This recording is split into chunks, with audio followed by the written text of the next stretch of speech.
Indian डिस्पोरा Bharat से बाहर निवास करने वाले भारतीय को इंडियन डिस्पोरा कहा जाता है। इसके अंतर्गत 2.5 करोड़ भारतीय आते हैं, जिन्हें दो श्रेणियों में विभक्त किया जाता है, NRI और POI।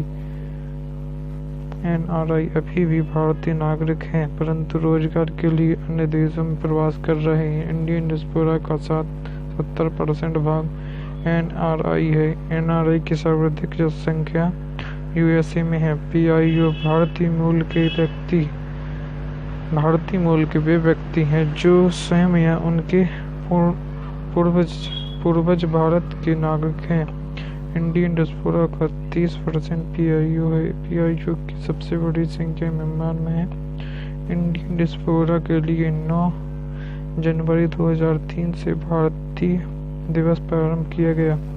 भारतीय नागरिकता 6 प्रकार से प्राप्त की जाती है: जन्म से, वंशक्रम से, पंजीकरण द्वारा, देशीकरण द्वारा, विलय द्वारा, पुनर्प्राप्ति द्वारा। जन्म से वह व्यक्ति जिसका जन्म 26 जनवरी 1950 या उसके बाद भारत भूमि पर हुआ है तथा उसके माता पिता भी भारतीय हैं को जन्म से भारत का नागरिक माना जाता है। इस प्रकार की नागरिकता किसी भी स्थिति में समाप्त नहीं की जा सकती। अधिकांश भारतीय इसी श्रेणी में आते हैं। यदि कोई व्यक्ति भारत का नागरिक नहीं है तो उसे फॉरेन सिटीजन एक्ट 1948 के तहत इसकी पहचान की जाती है।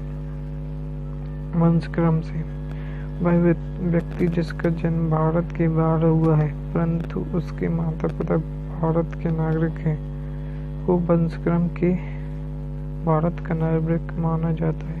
इस प्रकार के जन्म की तत्काल सूची दस्तावेज को दी जाती है। पंजीकरण द्वारा राष्ट्रमंडल देशों के भारतीय मूल के लोगों को इसी श्रेणी में के तहत भारत की नागरिकता दी जाती है। यदि किसी ने किसी भारतीय से विवाह कर लिया तो उसे भी इसी श्रेणी की नागरिकता दी जाती है। देशीकरण द्वारा शेष विश्व की नागरिकता को कुछ मानकों को पूरा करने के बाद इस श्रेणी में भारत की नागरिकता दी जाती है। पहले विगत कुछ वर्षों में भारत में निवास 8वीं अनुसूची की किसी भाषा का ज्ञान विशिष्ट व्यक्ति के लिए उन मानकों की ढील दी जा सकती है।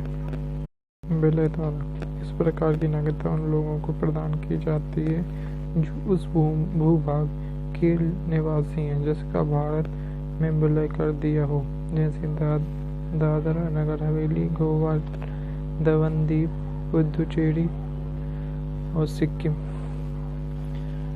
पुनर्प्राप्ति द्वारा यदि कोई व्यक्ति उपरोक्त किसी भी प्रकार की नागरिकता का त्याग करता है तो उसे पुनः नागरिकता इसी श्रेणी में दी जाती है। राष्ट्रीय चिन्ह, राष्ट्रीय ध्वज तिरंगा। राष्ट्र ध्वज 22 जुलाई 1947 को स्वीकार किया गया। 1907 में सर्वप्रथम मैडम भिखाजी कामा ने स्टुटगार्ट, जर्मनी में पहली बार राष्ट्र ध्वज फहराया, जिसमें 3 रंग थे: लाल, पीला, हरा। 7 तारे सप्त ऋषियों के प्रतीक थे। 1931 में पी वेंकैया ने सबसे पहले तिरंगा का निर्माण किया। गांधी जी की सलाह पर इसमें एक चरखा शामिल किया गया। झंडा समिति ने चरखे के स्थान पर चक्र को शामिल किया। तिरंगे के समान चौड़ाई की 3 पट्टियां होती हैं: केसरी, सफेद, हरी। केसरी त्याग का, सफेद शांति तथा हरा रंग स्मृति का परिचायक है। सफेद पट्टी के माध्यम से नीले रंग का चक्र होता है जिसमें 24 तिलियां हैं। चक्र अनवरत प्रगति का प्रतीक है। 3:2 के अनुपात में बनाया जाता है तथा इसे सर्वोच्च न्यायालय द्वारा दिए गए दिशा निर्देश के आधार पर ही फहराया जाता है।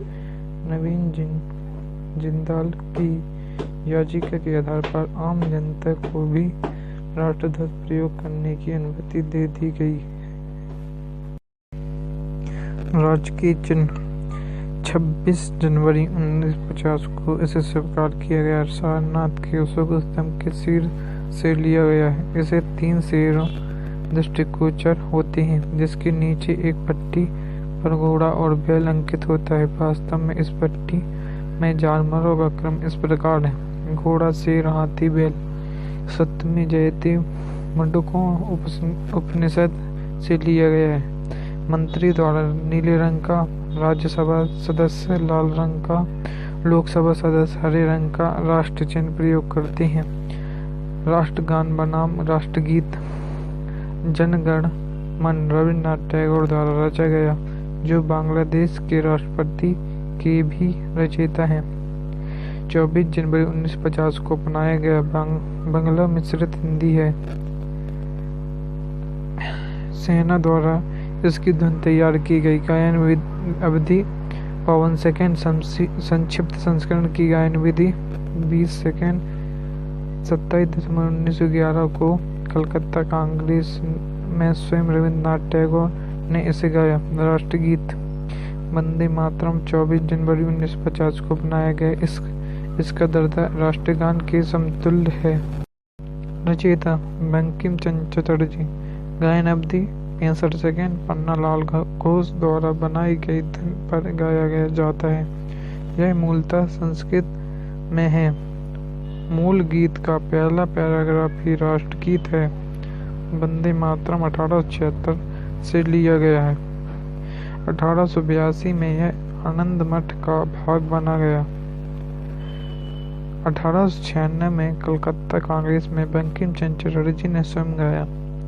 बंग भंग 1905 के दौरान यह राष्ट्रीय स्तर पर प्रसिद्ध हुआ।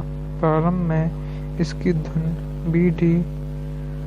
पुलुस्कर ने तैयार की थी।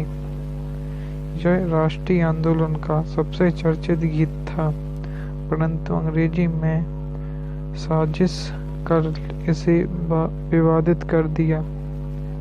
राष्ट्रीय पंचांग 22 मार्च 1957 को शक संवत और ग्रीगोरियन कैलेंडर अपनाया गया। संवत 78 ईस्वी में कनिष्क द्वारा चलाया गया, परंतु इसका सर्वाधिक प्रयोग शकों द्वारा किया गया। प्रत्येक वर्ष 22 मार्च को यह प्रारंभ होता है। इसका प्रयोग मात्र सरकारी कार्यकलापों और बजट में किया जाता है। ग्रेगोरियन कैलेंडर को अंग्रेजी कैलेंडर या अंतर्राष्ट्रीय कैलेंडर भी कहते हैं। यह ईसाई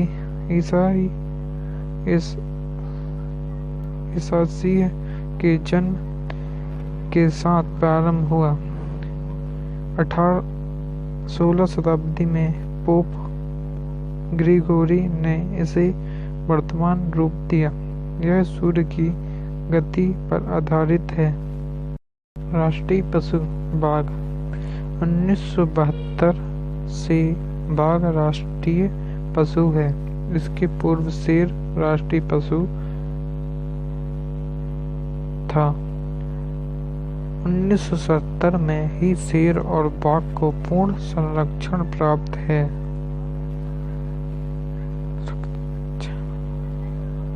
राष्ट्रीय पक्षी मोर 1963 में राष्ट्रीय पक्षी घोषित किया गया।